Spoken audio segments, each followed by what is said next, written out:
So with about 80% of the votes counted, the coalition has been claiming victory in both the primary and the two-party preferred vote, saying Julia Gillard has lost her mandate to form government.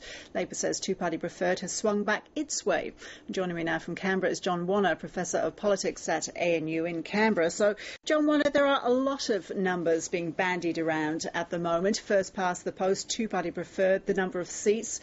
But what will all these figures mean to those independent MPs as they try and decide who to back? The crucial issue of legitimacy in our system is who can control the confidence of the House of Representatives. So that's really what this next week or 2 weeks are about. The issue about who controls the most votes is a complex one because there's different representation in different parts of the country.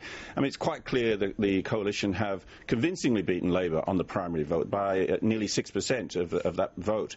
But if you look on the two-party preferred, it is so close to call. We're talking about 1,000 votes across probably what is going to be an electorate of 12 million. So it's a cigarette paper thin, and it's no really big issue of legitimacy one way or another.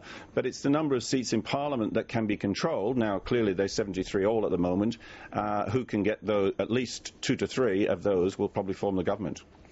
And down the track, what sort of government are we headed for if it has to keep the independents happy and has to also dance around the Senate come July when the Greens hold the balance of power there? Isn't this going to lead to timid politics based on compromise?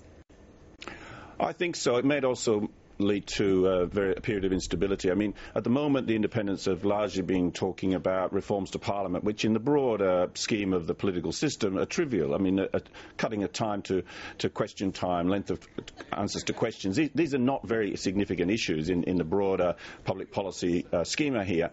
But the big thing for me is whether the independents can agree to form, not a block on everything, but whether they can agree to form a kind of a team that will go with one side or the other. If that happens, I think there is a good prospect of a minority government being quite responsible. And it may not then be timid, because the person who is Prime Minister, whether it's Tony Abbott or Julia Gillard, will have to demonstrate some leadership. John Wanner, apologies for interrupting. We have to cross live to Canberra now, where Tony Abbott is talking.